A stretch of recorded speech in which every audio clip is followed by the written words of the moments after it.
On tonight's summary of the Israel-Hamas War, Day 206. Hostage negotiations are continuing. Cautious optimism is being stated. Hamas's chief negotiator states that a truce could begin this weekend. 2 IDF soldiers killed in a detonation of a structure in the central parts of the Gaza Strip. Meanwhile, the IDF continues its plans for the Rafah invasion as the United States reiterates its objections. Nearly a month after 7 of its workers were killed in Gaza, the World Central Kitchen has announced resuming its activities in the Strip. Several different European countries signal their intent to recognize the State of Palestine already next month. Extreme concern being reported in Israel's government from the possibility that the International Criminal Court will issue arrest warrants for Israeli leaders, including Prime Minister Benjamin Netanyahu.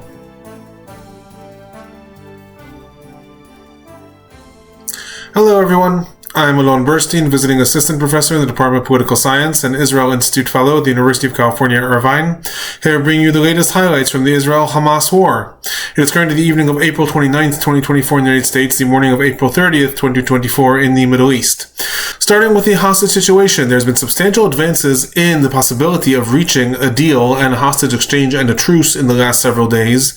Where things stand right now is a deal has been brokered between Israel and Egypt and has been presented to Hamas that is currently debating it. According to what has been reported, the deal consists of 2 phases, which is essentially a compromise between what Israel was proposing and what Egypt was proposing. In the first phase of the deal, the focus is going to be on the release of 33 hostages defined as humanitarian, that is, women, elderly, sick, and injured that are held in the Gaza Strip. In exchange, according to the report, thousands of Palestinian prisoners are going to be released. Based on previous leaks regarding what Hamas would be demanding, I am estimating that this would amount to roughly 1,090 Palestinian prisoners, based on the formula of 30 prisoners for each civilian hostage that is released, and 58 prisoners for each IDF soldier that is released.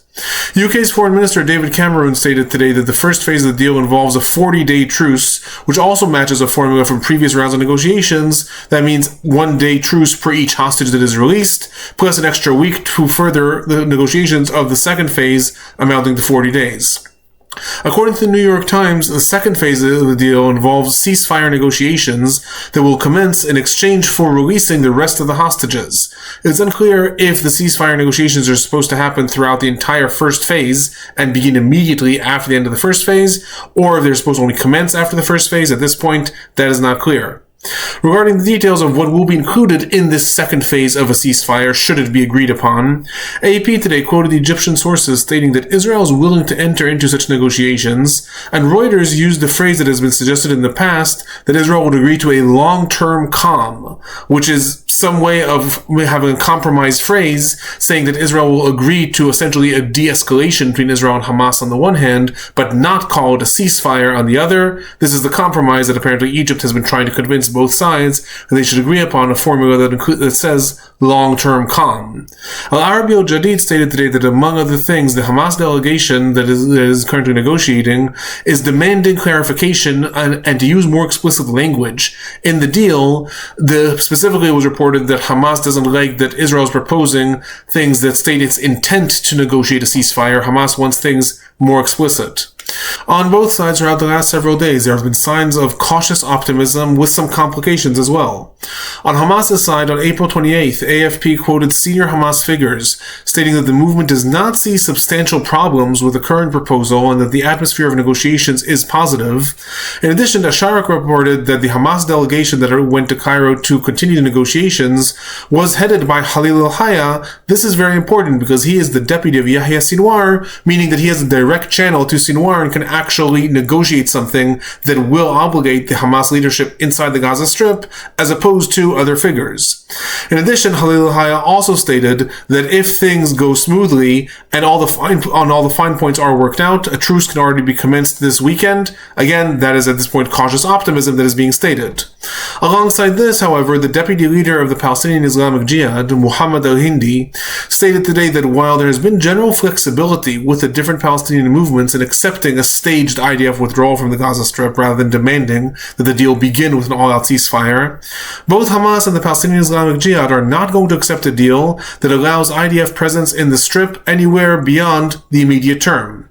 According to reports in a meeting between the different Palestinian factions, seniors within Hamas also stated that the aim is to right now find a compromise wording that both sides can live with, but that ultimately Hamas Hamas is insisting on a complete and ultimate IDF withdrawal from the Gaza Strip, including evacuating the Netzarim corridor and the Salah ad-Din road and the coastal road, all things that Israel, at least according to what has been said up until now, is going to have problems committing to.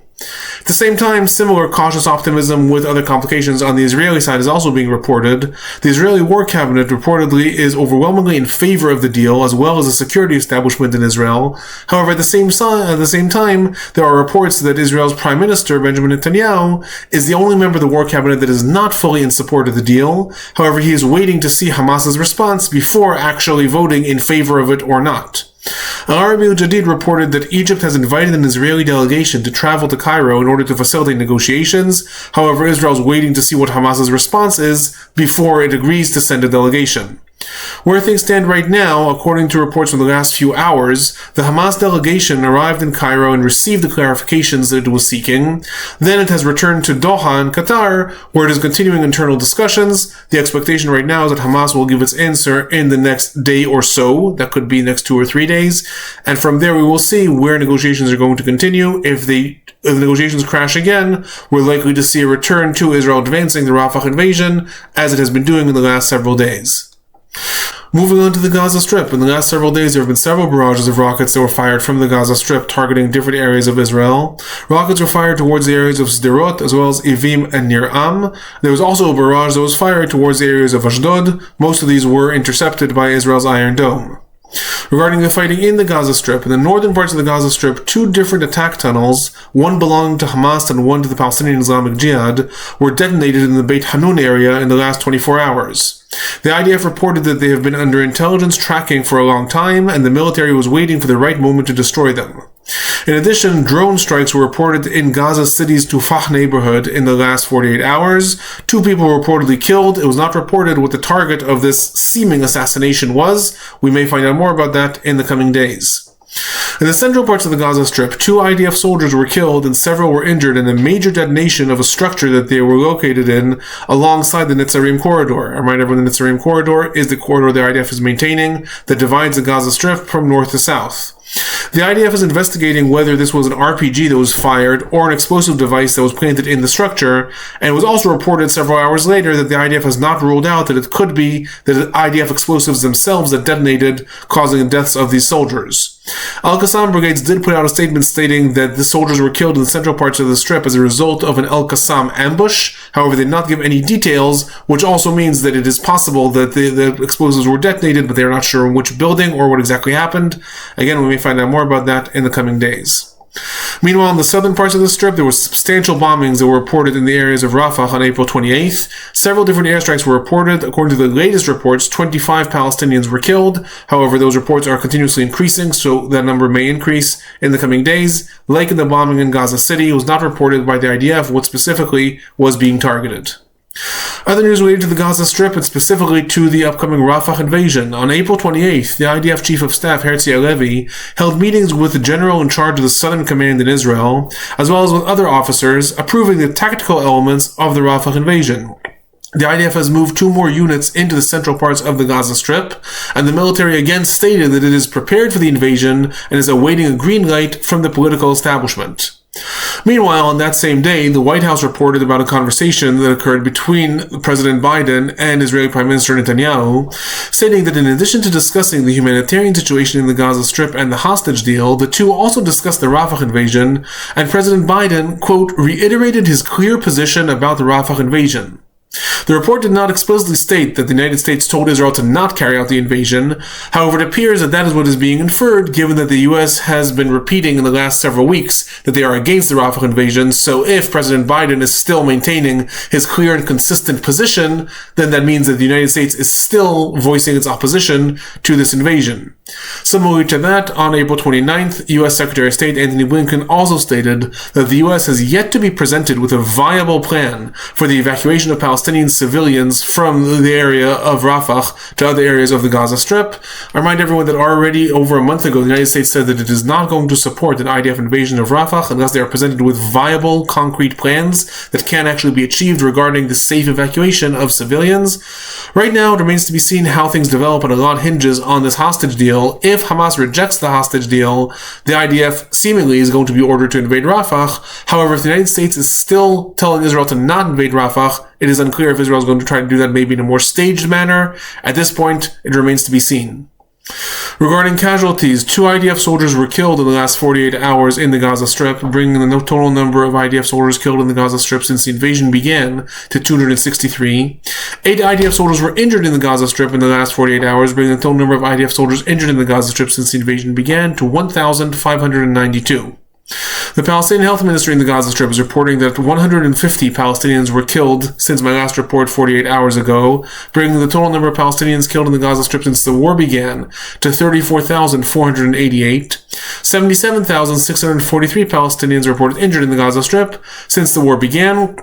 I was asked by several people about the rising numbers of Palestinian deaths that are being reported, even though the IDF is not carrying out a lot of ground activity in the Gaza Strip right now. Those numbers are attributed both to continuous bombings that are still occurring, as well as to the fact that those numbers include bodies that are being found right now and identified. So once the IDF pulled out of areas of Han Yunis, then different Palestinian officials are able to come and retrieve bodies from rubble and from the streets. Only then are those bodies tallied up by hospitals, which is why the numbers can be rising even when no fighting is currently being reported. Moving on to the humanitarian situation in the Gaza Strip, on April 28th, the World Central Kitchen announced that it is resuming its activities and food distributions within the Gaza Strip. The organization had suspended its activities after 7 of its employees were killed on April 1st by an IDF attack. The announcement comes a day after a ship left Cyprus carrying humanitarian aid. That is relevant because the ship was funded by the United Arab Emirates, which also suspended its activities on April 1st. It is very likely that the ship left Cyprus in coordination with knowing that the World Central Kitchen was going to begin its activities in the Gaza Strip again. This comes amidst the development of the maritime corridor that is soon going to be up and running, and reportedly the World Central Kitchen is coordinating with the IDF the resumption of its activities as well.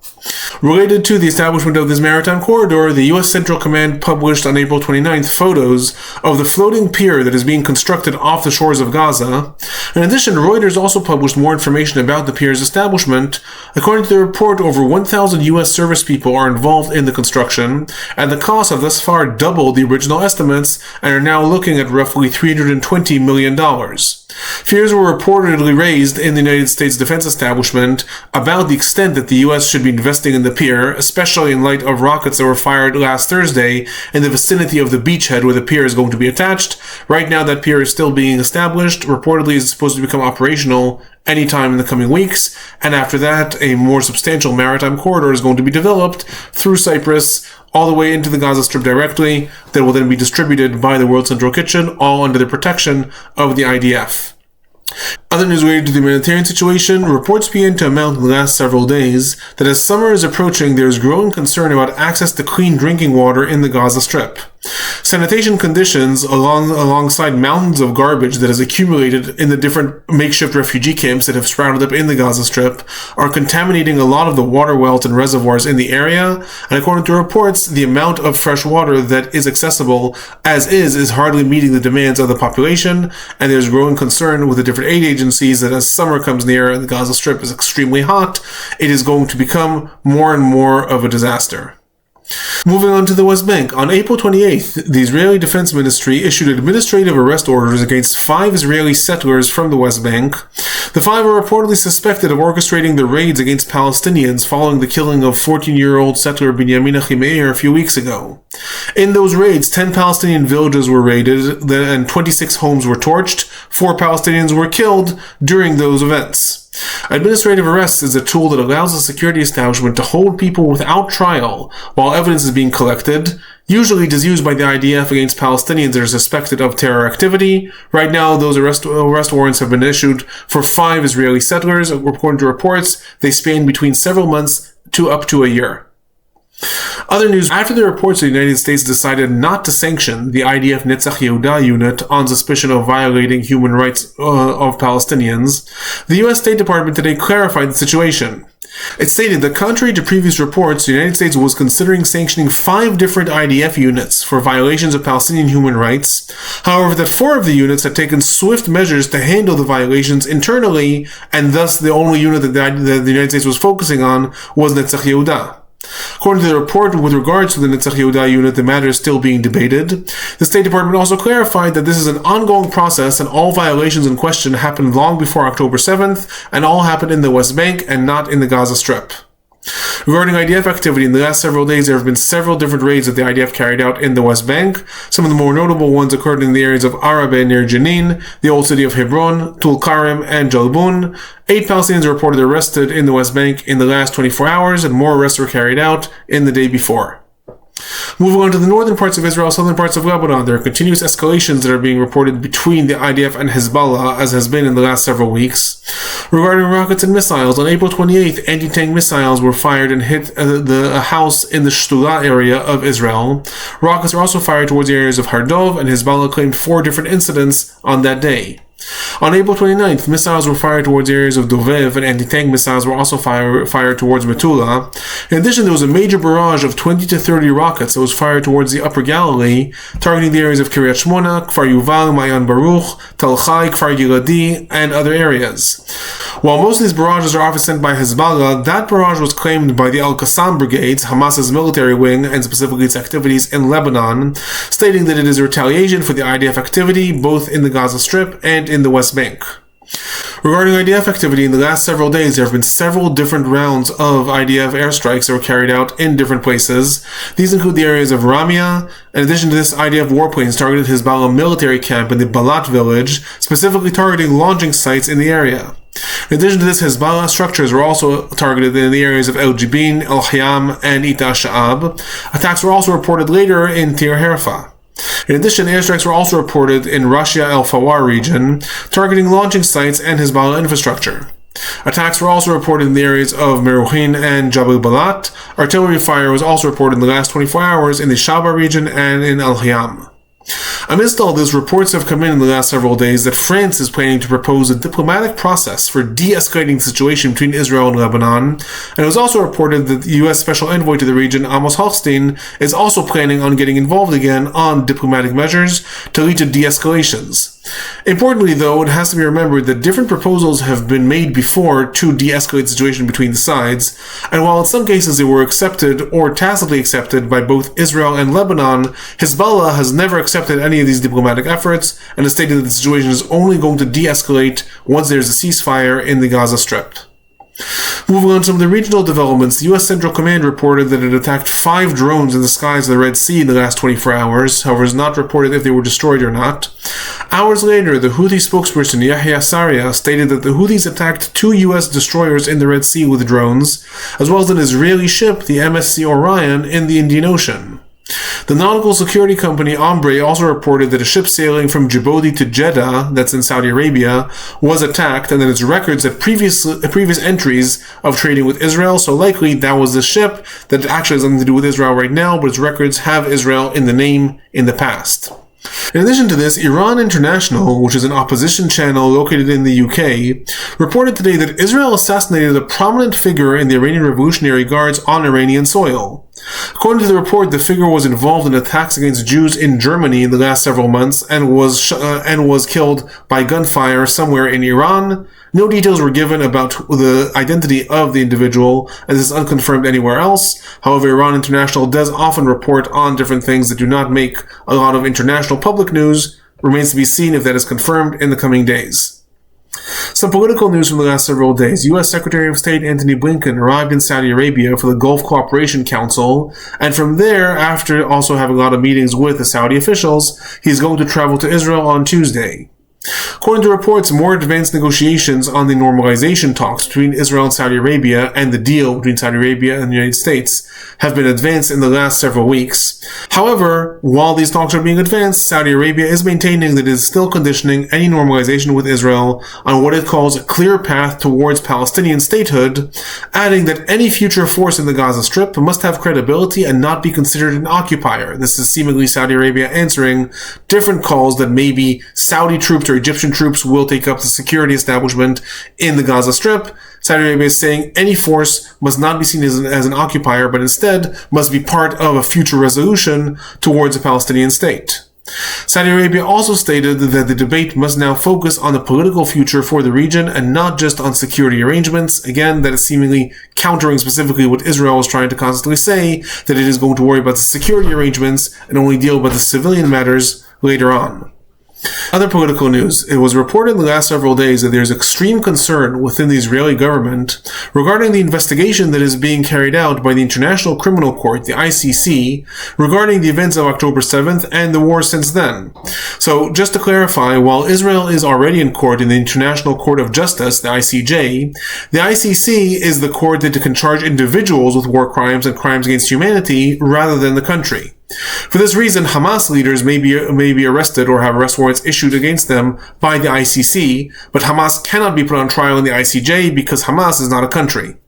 According to reports from the last week, there is extreme concern that has been described even as panic within the Israeli Prime Minister's office that in addition to international arrest warrants for Hamas leaders, the ICC is going to issue arrest warrants for Israeli leaders, including Prime Minister Netanyahu, Defense Minister Yoav Gallant, and IDF Chief of Staff Herzl Halevi.